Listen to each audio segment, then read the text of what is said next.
Hello and welcome to Spotlights. This is the podcast for the Yale Forum on Religion and Ecology. And as usual, I'm your host, Sam Mickey. And this week I'm really happy to welcome onto the show Russell Duvernoy. Russell, thanks so much for making time for us. Thank you, Sam. I'm very happy to be here. Yeah, really happy to have you here. Happy to chat with you.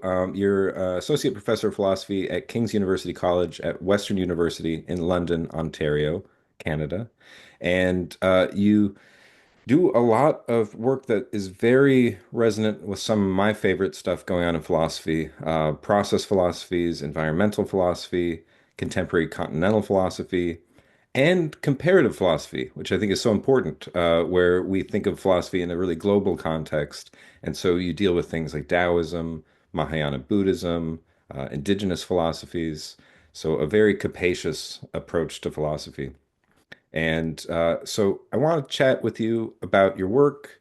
But first, I'm always curious to hear, I guess, the kind of biographical side of people's work, especially for people who get into philosophy that aren't just doing straight, like, very academic philosophy, but are trying to engage with these broader perspectives, thinking about environmental crises, thinking about religious traditions like Buddhism, Taoism, indigenous traditions. Uh, for a lot of people, those don't fit together. You either pick philosophy or environmental studies or religious studies, but you're not trying to synthesize them in any way. So, what was your kind of path into this work? Super.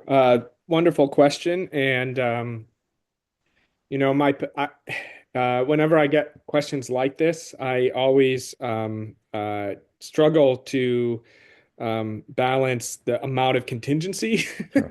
the amount of it seems like how many just kind of like accidental moments in the past, without making it sound too much like I had this master plan from the beginning. Right.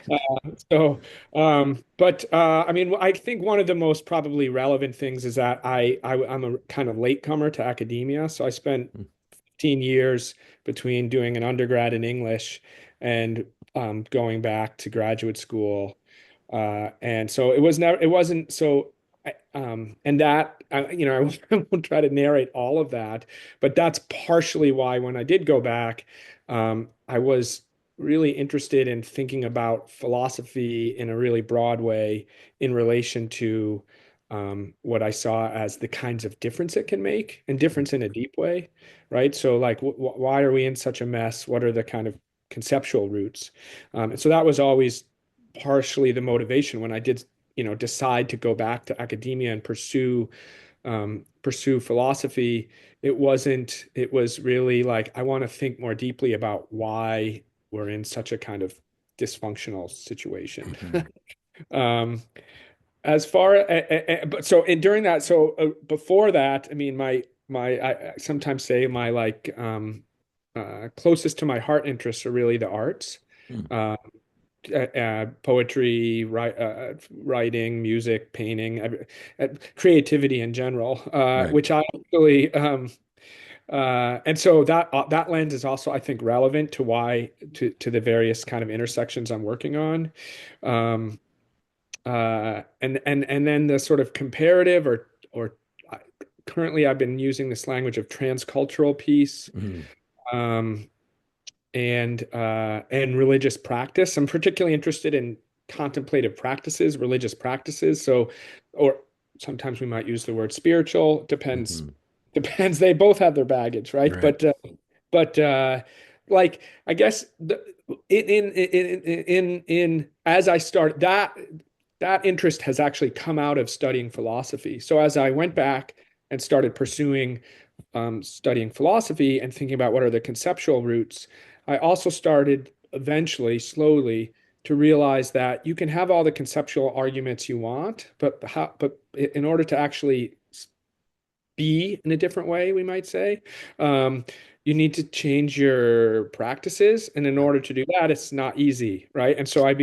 I started to get really interested in both personally and professionally or intellectually, different kinds of embodied practices, which Mhm. obviously all of the wisdom traditions have developed and Yeah. through in different doctrinal contexts. So there's different philosophical contexts, but I'm really interested in the practices as the place where we might be able to generate collaboration, Yeah. because in a certain sense, the practices exceed the conceptual. Yeah.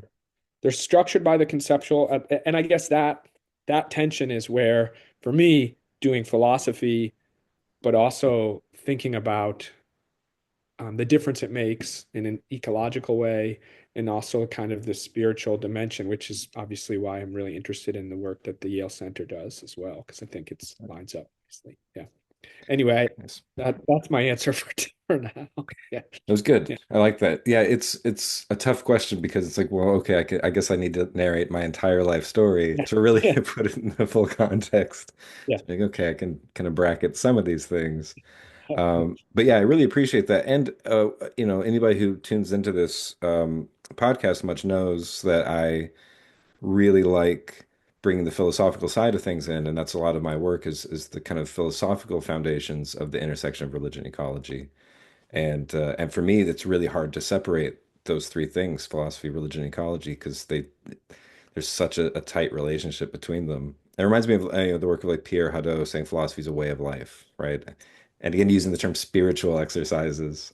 And then I'm like, well, maybe, yeah, spirituality, religious practice, contemplative practice. Yeah, they all have some shortcomings and well, I wonder also, so you were at University of Oregon, um, and you were working with Ted Toadvine. Was Ted Toadvine your supervisor? I wonder if you Yes, could you. say a little about his work, and what you were doing with him, because again, I try to bring philosophy into the world of religion and ecology as much as I try to bring religion and ecology into the world of philosophy. And so I'm sure some of the viewers or listeners might not be familiar with his work, but obviously so important for environmental philosophy and thinking of especially the conceptual and practical dimensions of it. Yes. Yeah. So uh, Ted Toadvine was my supervisor for my dissertation, and my dissertation was a dissertation on process philosophy, really. And out of the dissertation is my first book, which works primarily with Deleuze and Whitehead. Um, so Ted's work is focused in ecophenomenology, in the way that I mean, I think some of the questions that we shared. So to some extent, our relationship was uh, I'm interested in Whitehead because of what Merleau-Ponty has to say about Whitehead. So go for it. Study Whitehead and Deleuze. And although Ted's those aren't figures that he works on Right. uh, super closely, but he's friendly to them, Yeah. right? So it was sort of like a yes. But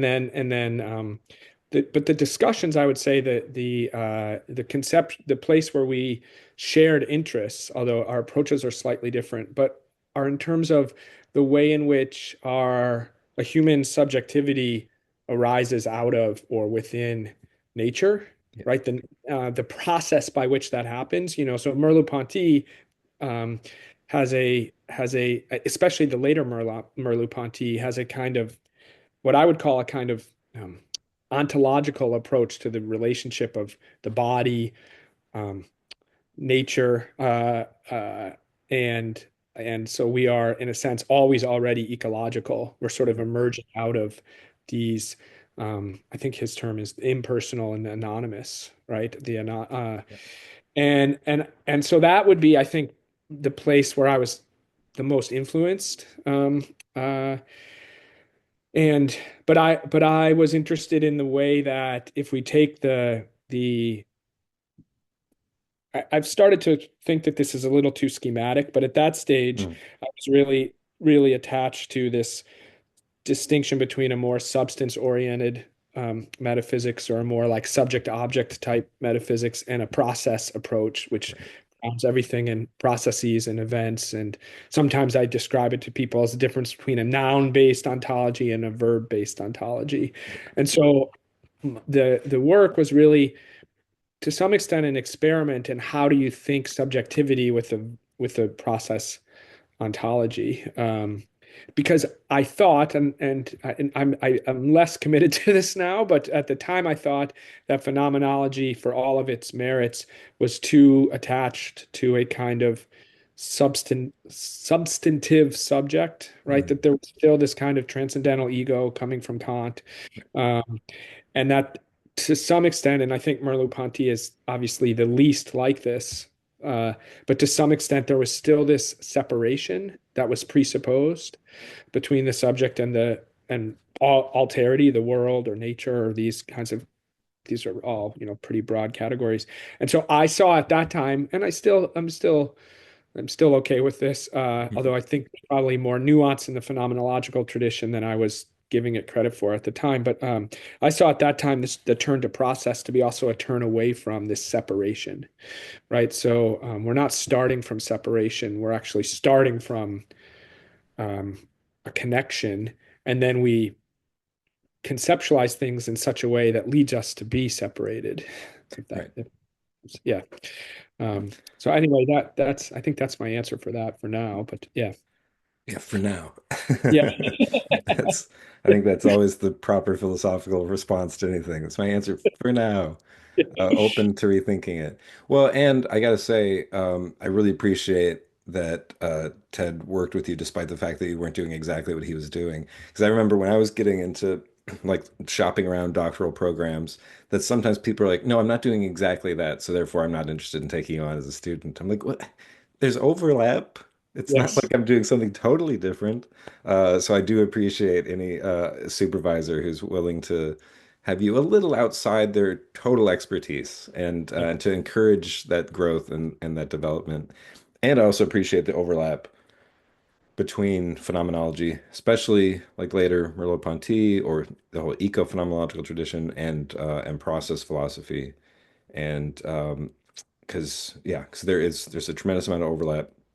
And I appreciate you being like, okay, at the time I saw them as very distinct, and then more and more you're like, actually, it depends how you read them. yes, Um, well, then, on that note, affect and attention after Deleuze and Whitehead, ecological attunement. So this is your book that grew out of your dissertation. I wonder if we can talk about that. Deleuze and Whitehead are so near and dear to my heart, and a lot of my first book also dealt with Deleuze and Whitehead, as well as too many other people, really. It becomes kind of too loose at that point. So thanks to my dissertation committee for going ahead and passing that, despite the fact that it could have had some screws tightened a little. So Deleuze and Whitehead, what do they have to do with affect and attention? And I think affect is such an important concept, and affect theory is this, continuing to grow as a field, and the way it relates to ecological attunement. So you're pulling together some really interesting threads in this work. yeah. So I mean, I think actually I'm going to back up a little bit and say partially one of the reasons why I've moved or why I kind of hedged some of the schematic distinction with phenomenology and process is that I've come to think that some of the approach in that book, the lens in that book was really highly speculative and highly ontological, Hmm. right? And I mean, I stand by it, and I love that stuff, and I love that stuff. But I've also come to sort of recognize that if there's something that's also sometimes lost when we approach these issues in that way, because. And one of the things I really like about the phenomenological tradition is its sort of attention to lived experience as it is lived, right? Right. And it's in a sense that book is interested in the existential implications of a highly speculative metaphysics. Mm. I was right, like that's it, so I wasn't into just like playing the well, actually I shouldn't say it disparagingly. I just don't do this. But like you can get very, very technical with Whitehead, of course. Oh, Yeah. and Deleuze. And Yeah. Deleuze. And of course I want it to be I don't want it to just, I appreciate that kind of work and I learn from it, but that wasn't what I was trying to do. I was trying to, in a sense, take some of the technical dimensions and think through what does this mean for like how we live or how we experience ourselves as subjects. And that's where I came to the affect and attention as these two nodes where I think it makes a big difference. Mm. And so, just over on the side there, in a sense, it came and it's like, well, actually, then you're asking a phenomenological Right. question. at some level. Uh, and as well as I've later gotten more interested in actually Pierre Hadot, um, and sort of questions of religion, philosophy of religion, always with this emphasis on the existential. The phenomenological tradition is really strong in that as well, and particularly some later phenomenology. But in the book, so both continue to really interest me, although I think I'm using Deleuze and Whitehead a little bit less. But I guess I would say that the big for both of them, I think, with really different language, affect in a sense comes first. It's primary. It's affect before subject in a certain way, which is counterintuitive, but I think makes a lot of sense, like makes deep sense. Um, in order to understand that, we have to make a distinction between affect ontologically and emotion Hmm. psychologically. They're connected, but the way that I often describe this, and lately I've been using some other thinkers, but the way that I usually describe it is emotion is the way we interpret to ourselves the Hmm. affect that we are constituted by, Oh, right? So nice. emotion comes through like a lens of the language that we have available to us, the way that we've been taught to interpret what we're feeling. But Yeah. affect, in a sense, is this more primary, and in a sense, the language of emotion sometimes gets affect wrong, or at least reduces it or simplifies it, right? Right. I've been working on that actually a lot with Susan Langer's work since Mm. this current person that I'm working on, who's obviously a student of Whitehead's. But and then the attention piece uh, is at the time, but I stand by this, although I think that it was really a speculative gambit. I called it that in the book. Mm. Uh, but I was interested in the extent to which attention is um, constitutive, and I like ontologically constitutive at some level. I mean, Mm. so if we take in Whitehead, the actual occasion as this kind of fundamental, it's always tricky with words and these. I'm going to say unit, although there's this big debate about that word's really loaded, but it's this kind of primary ontological category for him. Maybe that's a better word, category. So not all actual occasions they're not equivalent to moments of human psychological subjective experience, but in a sense we might say they're analogous. Mm. There's a kind of analogy there, and there is in Whitehead there's a kind of subjective dimension to them, but there's a they're not fully determined. That's the and so to which and they also are always selections. This is important. So there's Hmm. like a larger um, or more vast range of potential, and an actual occasion, which in a sense unifies potential in different ways, always does so in a sense by leaving or um, yeah, I'll just say leaving some things out that Right. and so that's what attention does, Right. right? Attention focuses and also omits.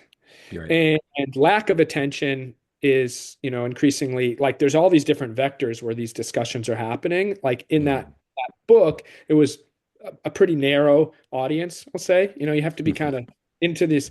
But since writing it and thinking about it, I continue to really think about attention a lot, both in my Hmm. pedagogy. This is part of the interest in contemplative exercises or meditative practice. There's different language.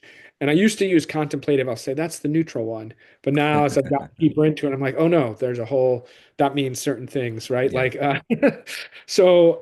but I think that this question of attention, it's really an ecological question. Like, as Hmm.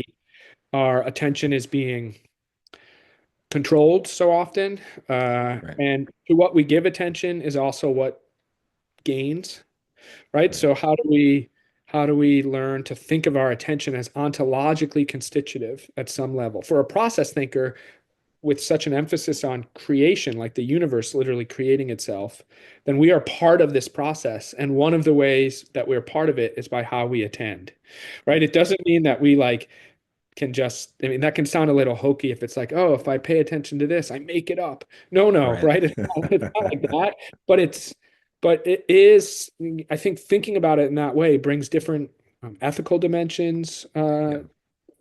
and also like really.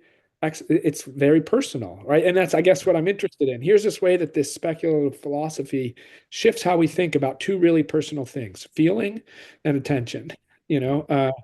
And so that was what I was trying to do in the book. And the questions are still really live for me. I'm maybe not using Whitehead and Deleuze quite as much, but those continue to be really important questions. Nice, really well said. And yeah, and I appreciate how difficult it is to talk about Whitehead or Deleuze because they are such technical thinkers and so metaphysically profound. And the literature around them is often people who get very angry if you use the term slightly wrong. And that even within their own works, their terms change. And so a word like feeling is going to be different in like Whitehead's like modes of thought versus process and reality or something like that. And so those are very difficult thinkers to work with, and yet so rewarding. Um, and I have to say, I also appreciate your point that once you start thinking about the personal dimension of it, all of a sudden, then something like phenomenology comes back in. You're like, right. I always think of this with Whitehead's concept of that every occasion is always dying and being born. And so there's this perpetual perishing, right? And so this happens to atoms, molecules, humans, whatever, everything at all in the universe is this event that's constantly dying and being reborn because it's all pure process. And that's one of those things that existential folks, like Hans Jonas, for example, has criticized Whitehead for that. He's like, it's if your friend is perpetually perishing, it's different when they actually die. And so, I get sure perpetually perishing, but you're missing the personal feeling of it because if somebody, oh, hey, you're perpetually dying, I'm dying too. Like it's different when you're actually dying. And Yeah, so I like the way that you're still bringing it back to our lived experience. yeah. So that's awesome that you brought that up because I mean, I do think life, death, that particular issue in Whitehead, I've actually connected to Nishida. Mm, Um, since since doing that work, which as I said came out of my dissertation, I tend to be really influenced by the culture of the places where I am, by my colleagues, etc. And also, uh, personally, I have real personal interest in Buddhism, but I've done a lot more reading in Kyoto School. This is part of the comparative piece. The word comparative I say is just like that's what the profession uses. right, I worry about comparative makes it sound like this compared to that, right? right. Um, but there is, I think I take Hans Jonas's point, and I do take this. I think it really gets at some of the um, tensions around the way different religious philosophical traditions characterize death, Yeah. right? But Ishida has something that he calls absolute eschatology. I love this Mm, actually, which is linked to the ephemerality of each moment. mm, So each moment is in a sense eschatological. It is the summation of the universe and its perishing, mm. right?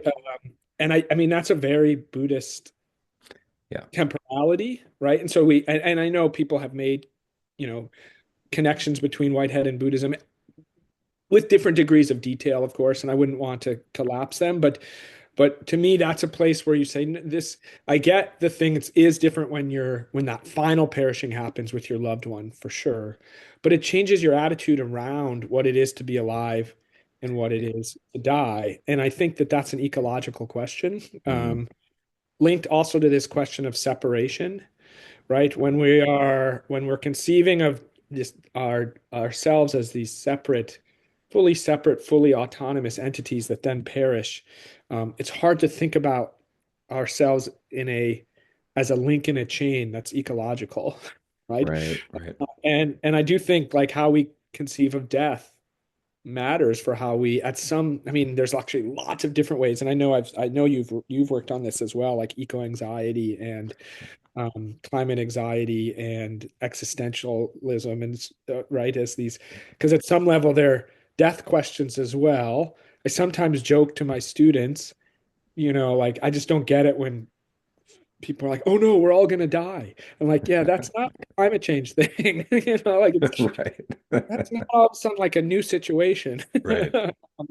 but there is something about it new. And so I'm rambling a little bit, but I just to say that that piece in Whitehead was actually is really attractive to me. Uh, but I totally grant Hans Jonas's point that Whitehead himself is so technical and so like into the way of like making this all work as a system that sometimes you feel he hasn't really grappled with I don't actually think this is fair exactly, but I can see how someone might say, where's the actual weight of the perishing? You know, Yeah, yeah, yeah, yeah, and the suffering and these sorts of things. And I mean, some of his more, he's a very positive um, thinker, and to his credit in some regards, right? But yeah, sometimes he can sound a little naive. Um, yeah. yeah, yeah.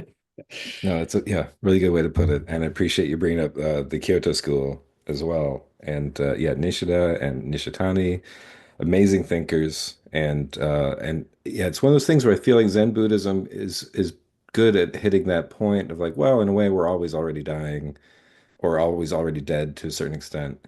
We're already becoming ancestors and things like that. And yet also having like rituals around that and practices around that. So you do kind of feel that weight. And it's not just a speculative metaphysical system where you're kind of left wondering, how am I exactly supposed to apply this in my daily life, my relationships to friends and loved ones?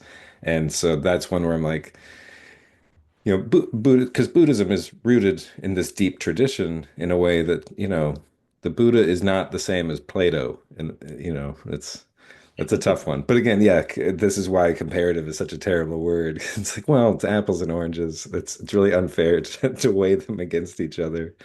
Um, well, I wonder also, speaking of attention, um, do you work with Simone Weil's thinking about attention at all? Because we had recently, Catherine Lawson was on the podcast, and she has a new book out on Simone Weil and ecological ethics. And so I was wondering, because I find her work very fascinating, but don't know much about it really. She's one of those people, it's always like the next thing I'm going to read, but then other stuff intervenes. So I wonder if you could speak a little bit to that. Sure.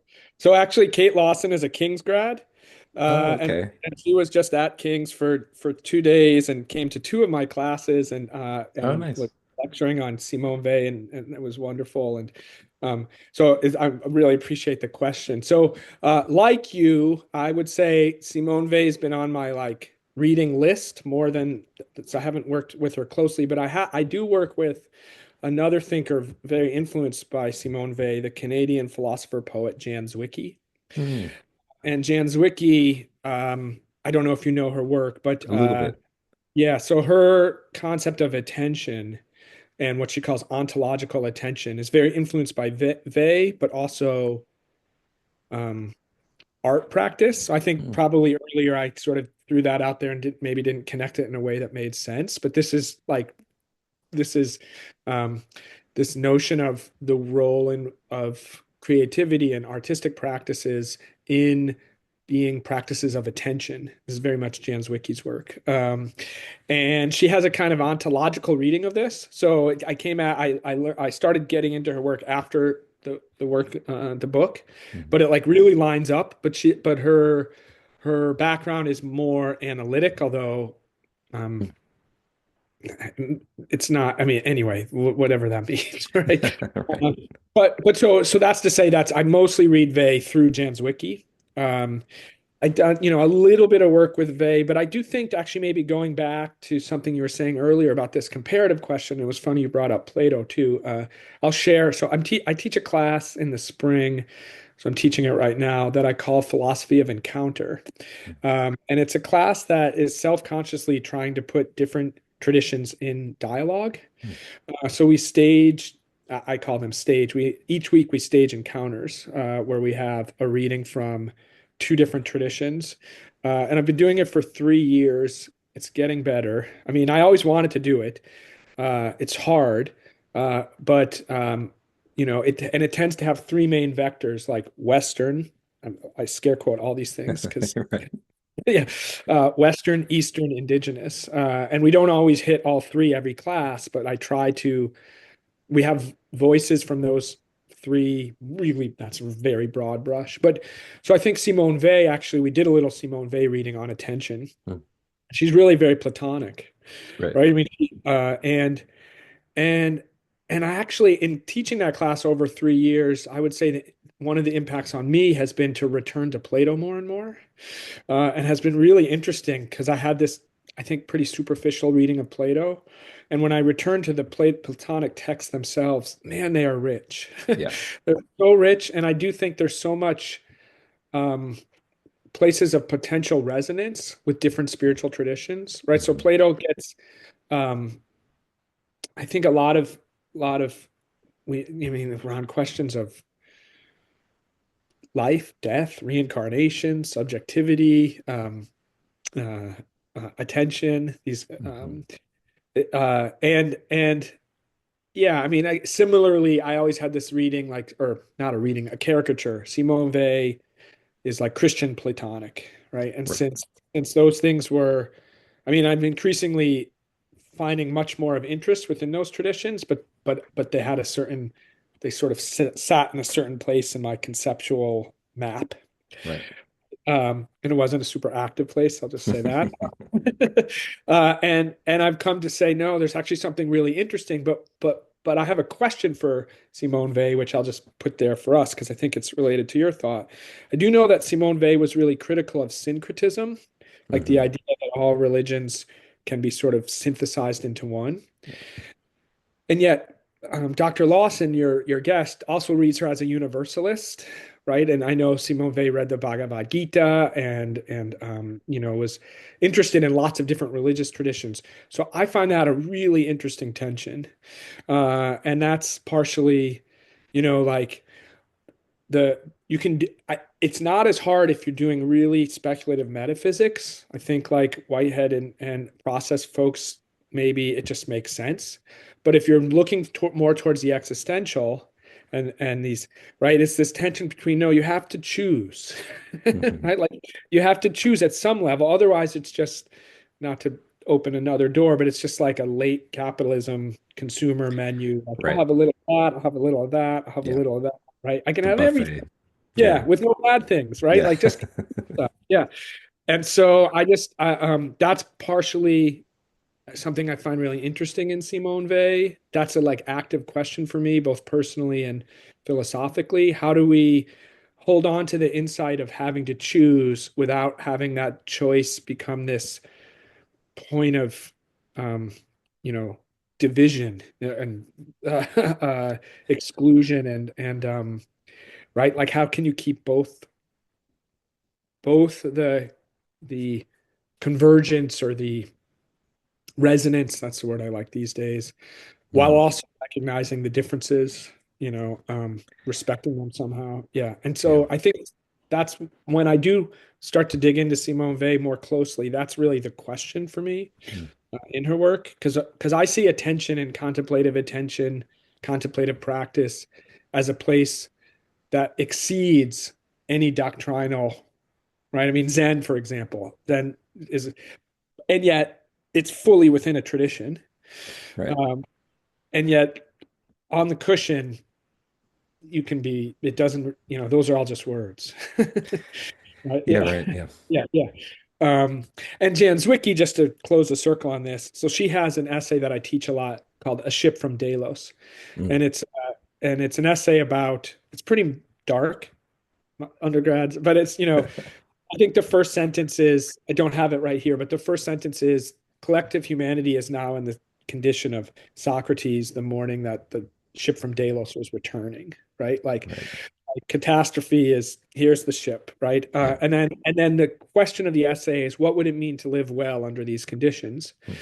Mm. And it's sort of like, and then the argument is like nothing new, Yeah. right? And here's like seven for her Socratic virtues, and that still apply. And one of them is what she calls contemplative attention.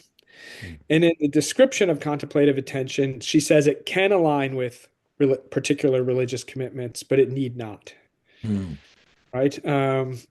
Which is that syncretism? I don't think so, right? But so Yeah. anyway, I find that a really generative and important question.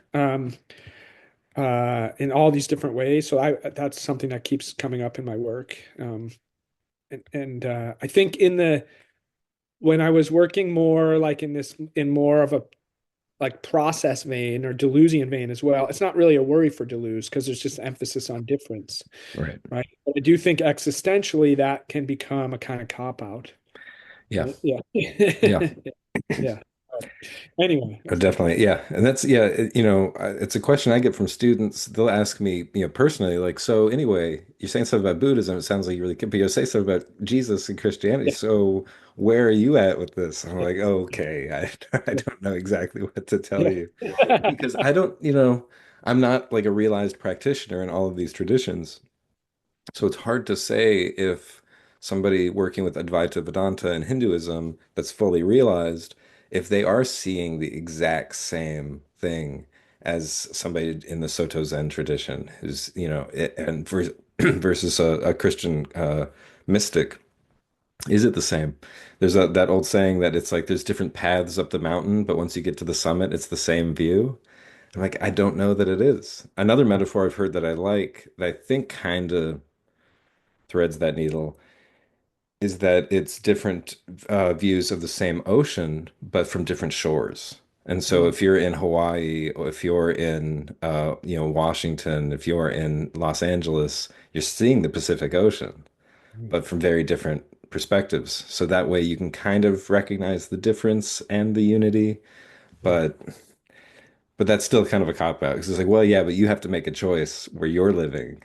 yeah, And what's our role right now as humans? Are we supposed to be trying to integrate as many traditions as possible?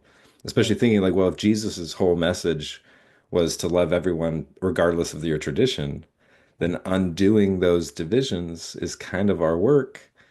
But from what tradition are you undoing those divisions? yeah, And so yeah, it's a very living question for me as well, and one that I enjoy wrestling with because it yeah, just encourages us to be very broad and wide with the way we engage others. So I like this yeah. idea of a class that's precisely about encounter, trying to facilitate those encounters and bring that dialogue together. And I think, in the class, well, actually, what you said had stimulated so many different thoughts, but and stories I could share. But in the class, I also think that one of, I'm really clear about this is there's like existential dimensions of this. We actually start with a piece by a Cree philosopher of law on it's called The Ethical Space of Engagement by Willie Ermine. And he's specifically thinking of sort of mainstream Canadian Indigenous encounter. Mm, And he's talking about the space between as an ethical space of engagement, mm, right? So that's the whole class is framed around that. And I say this is a really scalable issue too, because at certain level, your encounter with another, even if they're in the right, same tradition as you, has an element of this, right? right, But then when we so there's that, but then I do sort of say conceptually, sometimes we can find philosophical issues that maybe my language would be formal, that maybe, an ordinary person just, no one's ordinary. But anyway, that right, like, that, like, can that be helpful for us? So I'm like particularly interested in like how paradox is treated or contradiction in different logical systems, right? Or events and nouns and verbs, like these kinds of ontological questions are at play in encounters. But not all. I mean, it doesn't mean that you need to do metaphysics to be ethical in right, your existential life, but that can be something that philosophy can contribute, right? And so it's like sort of this both and, to be honest, really like, or neither nor. right. But just I'll share one story, and I can't. I believe there is a when I was at Seattle University, my former colleague Jason Worth, who I think's probably been a guest on your Yes. show at some point, yeah, invited. I cannot remember his first name, but his last name was Kennedy, and he is someone who was a realized Roshi in the Zen Rinzai tradition, also had trained as a psychoanalyst, and also as a Jesuit Hmm. priest. And he came and gave a talk, and I haven't kept up with him. It's not so much an academic person so much, but he's fairly old, and this was several years ago. But I'll never forget this. So during the Q&A, and it, Seattle, so it brought a lot of different people out. There was plenty of Jesuits there. There were students. There was Buddhist monks in robes from different Buddhist communities in Seattle. Lots of people as a respected voice, and he gave a really interesting talk. And then during the Q&A, there started to be a kind of, I wouldn't say contentious, but a kind of Mm. significant debate around what God and mu in Japanese, often translated as nothingness or emptiness. Right. And people were like, God is not Mu, and Mu is not God, and all this stuff. And his answer at the time was, it wasn't, he didn't, it wasn't disparaging and it wasn't dismissive, but it was, if we're called to care, Mm. we're called to care, right? We're called to care with loving kindness. Right. Uh, That's the call, right? So, and so it's kind of related to this, I think, ocean from different shores. Like that's going to look differently in different contexts and in different, maybe even how you understand what it is to care will be different, and maybe there will Right. be material differences. And yet there's something about the call that exceeds the traditions, right? Yeah. I don't know. So I found that a really skillful answer at the time. If you have your philosopher hat on, it may not be like, well, yes, but I want more of the, but then in your living hat, we might say, I feel like you can hold on to both. There's a place for clarifying or continuing to think about the differences, conceptual differences, and how they impact our practices. And yet we're called to care, right? And at some level. So It's good. why use the conceptual to create agonistic conflict, right? We can Right. create difference, but agonistic conflict, that seems to be a confusion, a pretty deep confusion. Yeah. Yeah, no, that's a great story, great example. Yeah, and I think it's like maybe some healthy competition is good, like competitive conflict, because Yeah. that means that's pushing everybody to kind of rise to their moment at their fullest. And so Mm. there's a way to have that struggle that's like a loving struggle. I think in a way that's kind of what the philia in philosophy is all about. When we say we love wisdom, it's not like, oh, wisdom, but it is like there's a struggle to it. And so to live with that struggle precisely for the sake of care. Yeah. Well, so that brings me to one final topic I want to address that I know you've been working with more recently, which is precisely this conversion to caring about ecological issues. And this phrase ecological conversion has been floating around quite a bit for, I guess, about 10 years now, right? Pope Francis's encyclical Laudato Si came out in 2015. And especially me at a Jesuit university, we have to talk about it all the time. And there's a whole initiative for people to really start to try to put this into practice. But so I wonder if you could just say what you're up to with ecological conversion. Sure. Thank you for the question. And I also, I've formerly taught at a Jesuit university, and I'm now teaching at a Catholic university. And yeah, so how much time do we have?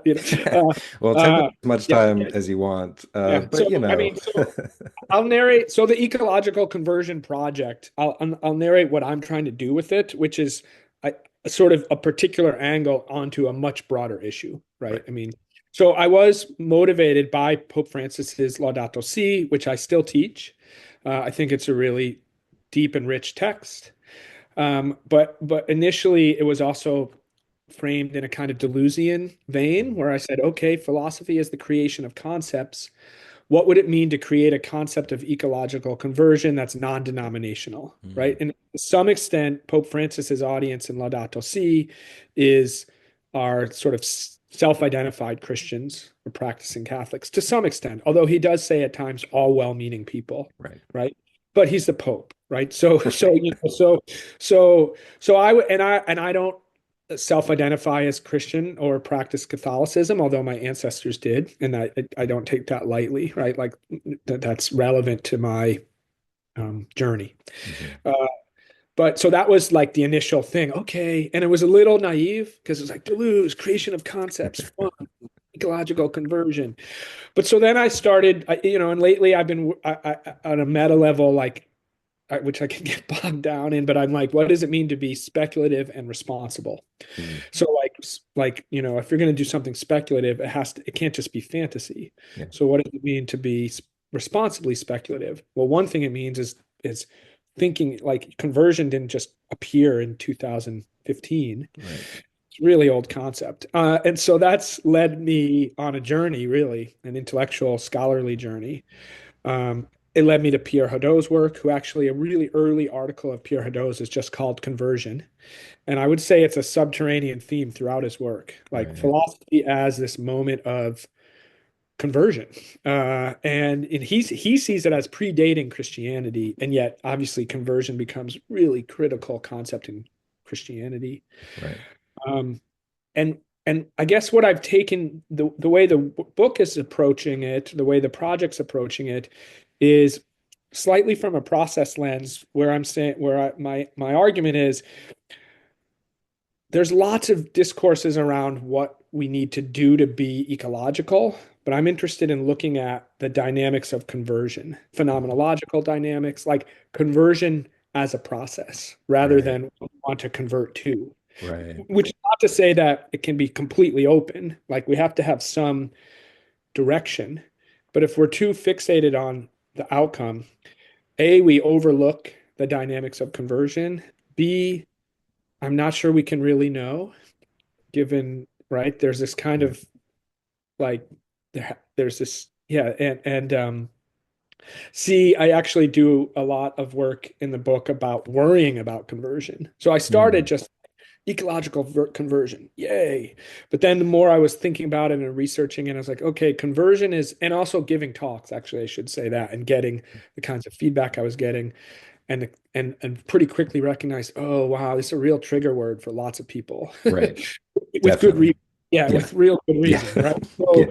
So, Yeah. and it wasn't for me, right? So I was triggered only positively initially, and so then I was like, I have to take that on, right?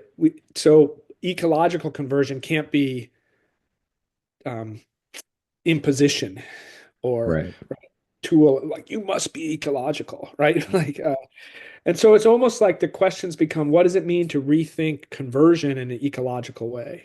Mm. And this brings in some of the questions about syncretism, some of the questions about practice. This is partially where the emphasis on, okay, maybe we don't know what we're converting to, but we can start to generate practices that cultivate a kind of process of conversion. Like, Mm. but this is still very speculative. But so that's I, I that's kind of where I'm at with it. I will say that um, it's been a really hard project, a lot harder than I thought it would be.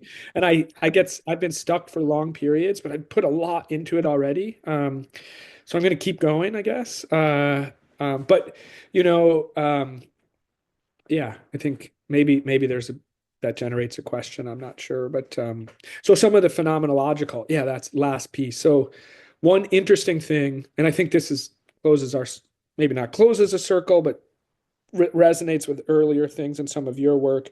One interesting thing that I learned in doing the research is that phenomenologically, here my main source is William James, Varieties of Mm. Religious Experience, and he has two chapters on conversion, really interesting. And he just gathers lots of first person accounts of conversion experiences. Right. And he uses his psychological lens to like sort of narrate them in a really interesting way. And so I'm really interested in the affective phenomenology. And then a book from the Kyoto School thinker Tanabe Hajime, which is called in English Philosophy as Metanoetics. And Right. metanoesis is the Greek word that sometimes like change of heart or change. It's sort of sometimes translated as conversion, right? And in both of those two main texts, but this is substantiated with lots of different more minor texts, the phenomenology of conversion involves a kind of what James calls self-surrender, basically a total giving up. Right. Like just like I'm broken, he might say, or it's not working, I can't do it. Like whatever have I've been trying to do is not working, right?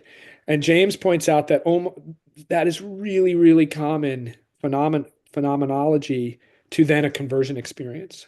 Mm. Haji makes this whole, I mean, it's like a 400-page book, so he ends up really generating this whole conceptual apparatus around this, but that's what he calls, other power, giving up to other Mm. power, is some Shin Buddhism in the background. But And so that to me is really interesting in the context of climate change, the context of disambiguating that from nihilism or apathy, right? Right. Understanding that and its potentials for abuse, right? Right. There's a lot of work there. So that's actually what I've been spending a lot of time on, trying to like say, okay, there's something here that's really important, and yet it could so easily be misunderstood or abused, or right. How do we work in this space? Because it does seem like that is this key component. Another way we might think of it as is as the recognition of limits, like that we're Mm, fundamentally limited. yeah. And so then it's like a relinquishing of ego or at some level. In Jan Zwicky's work, and I think this comes out of Simone Weil, she calls it ontological unselfing. Right. Yeah. Yeah. So to me, that's really interesting that conversion as a phenomenological experience potentially resonates with this like relinquishing of a kind of instrumentalized self.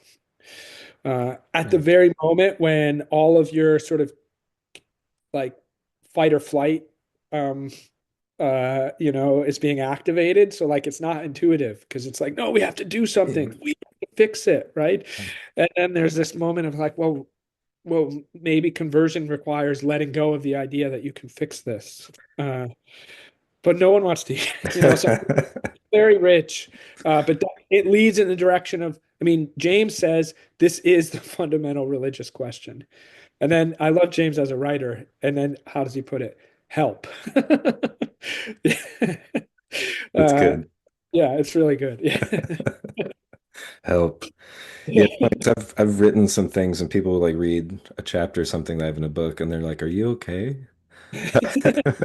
I'm like, no, you kind of miss like you're saying, there's very serious potential for abuse of this idea of giving up, and that's like on the verge of nihilism.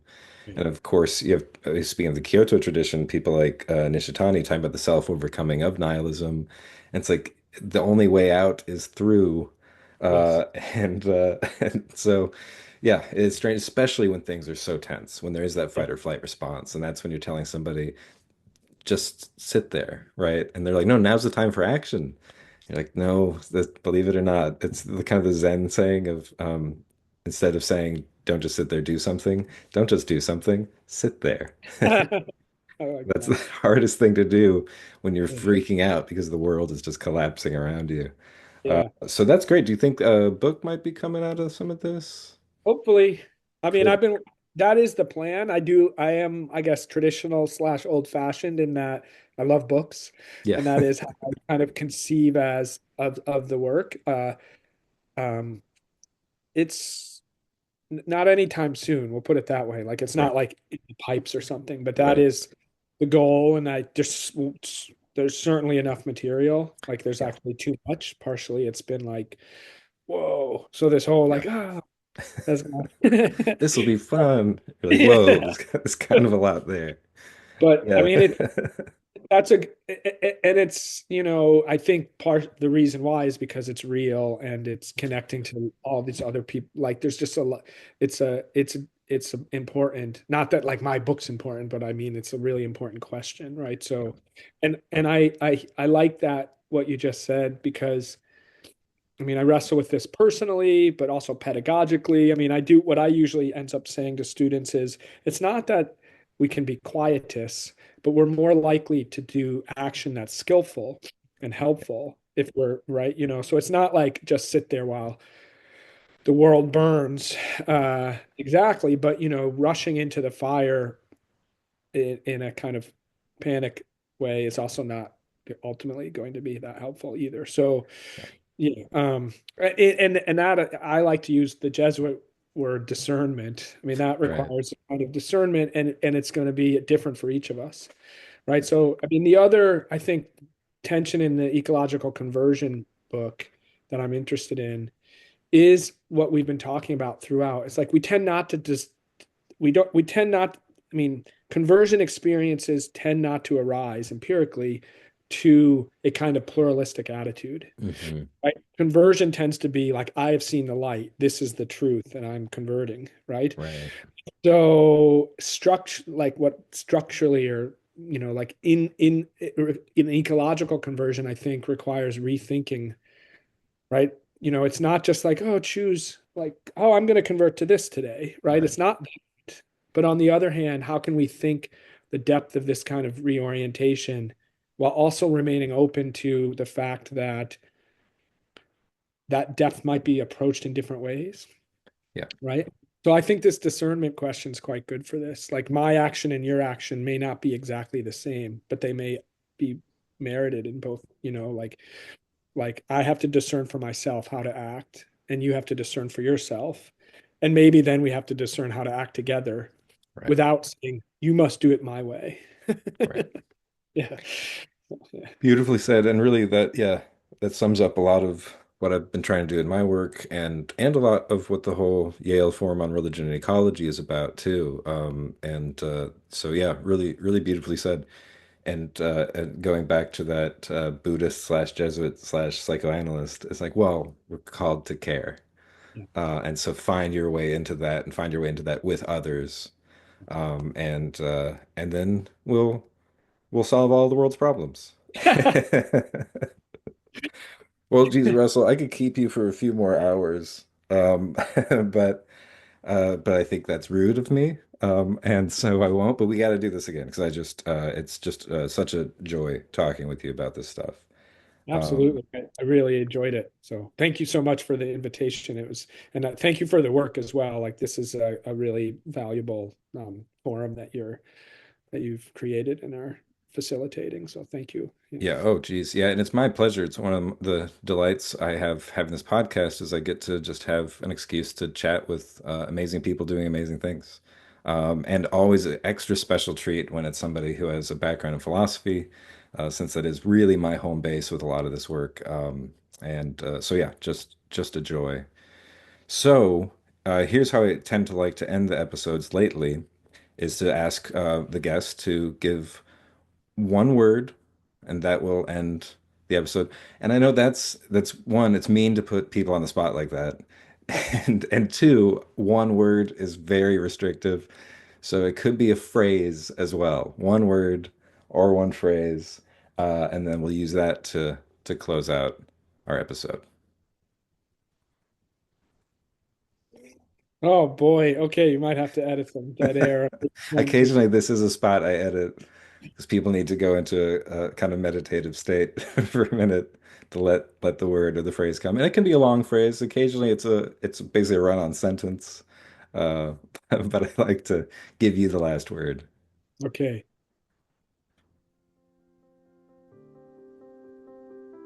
So I guess it's a phrase that I have up on my whiteboard. Hmm. Always complete, never finished.